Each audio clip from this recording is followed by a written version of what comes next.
మనం ఎంత తాపత్రయపడి ఎదుటి వాళ్ళకి ఎన్ని సహాయాలు చేసినా సరే ఏదో ఒక సమస్య వచ్చినప్పుడు ఖచ్చితంగా వాళ్ళు ఒక డైలాగు మాత్రం ముందుగా వాడతారండి. అదేమిటంటే, నువ్వు నాకు అసలు ఏమీ చెయ్యలేదు, నువ్వు అసలు నాకు ఏం చేసావు జీవితంలో, నువ్వు అసలు నాకు ఏమీ చెయ్యలేదు కదా అని అడుగుతూ ఉంటారనమాట. ఇది సహజం, చాలా చోట్ల కూడా జరుగుతూ ఉంటుంది. ఎంతో ప్రేమతో, అన్యోన్యతతో, ఆప్యాయతతో, అనుబంధాలతో ఉన్న వాళ్ళు కూడా చివరికి ఒక మాట విషయంలోనో లేదా ఒక మాట పట్టింపు విషయంలోనో చిన్న సమస్య విషయంలోనో చోటు చేసుకున్నప్పుడు వాళ్ళు ఖచ్చితంగా నువ్వు నాకేమీ చేయలేదు అని అంటారు. చెయ్యలేదని బయటికి చెప్పినంత మాత్రాన అది నిజం కాదు.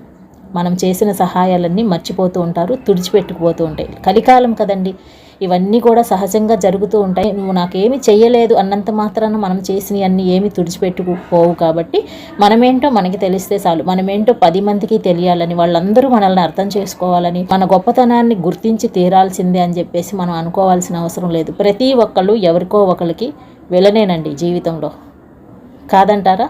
మనం ఎంత మంచి వాళ్ళమైనా సరే ఎవరికో ఒకరికి నచ్చకపోవచ్చు, వాళ్ళు మనం అంటే ఇష్టం లేకపోవచ్చు. అంత మాత్రం చేత మన మంచితనం ఎక్కడికి పోదు. మంచితనం అనేది దేవుడిచ్చిన వరం అండి. అది ఒక మంచి వ్యక్తికి చివరి వరకు ఉంటుంది.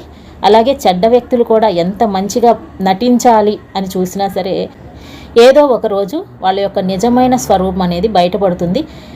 మంచివాడు చెడ్డవాడుగా ఎలా అయితే నటించలేకపోతూ ఉంటాడో, అదేవిధంగా చెడ్డవాడు మంచివాడిగా కొద్ది కాలం మాత్రమే వేషం వేస్తాడు. ఏదో ఒకరోజు ఆ వేషం తెలిసిపోతూ ఉంటుందన్నమాట. నిజమైన క్యారెక్టర్ అనేది బయటికి వచ్చి తీరుతుంది. అందుకనే మంచివాళ్ళు ఎప్పటికీ మంచివాళ్ళుగానే ఉంటారు, చెడ్డవాళ్ళు ఎప్పటికీ చెడ్డవాళ్ళుగానే ఉంటారు.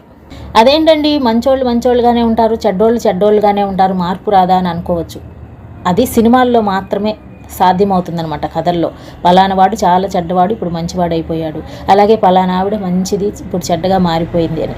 అట్లా మార్పులు అనేవి జరగటం అనేది అసాధ్యం అండి. ఇది మధ్యలో మారింది అని అంటే అసలు అసాధ్యం అనమాట.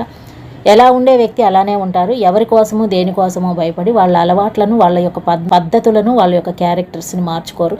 అలా మార్చుకున్నారంటే మాత్రం ఈ కలికాలంలో చాలా మిరాకిల్ అనే అనుకోవాలి. ఈ రోజుల్లో అలా మార్చుకున్నారు, తమ క్యారెక్టర్ తాము మార్చుకున్నారు, వాళ్ళ యొక్క పద్ధతులు వదులుకున్నారు అని చెప్తే అది మిరాకిల్ అయి ఉండాలి ఈ కలికాలంలో. మీరేమంటారు?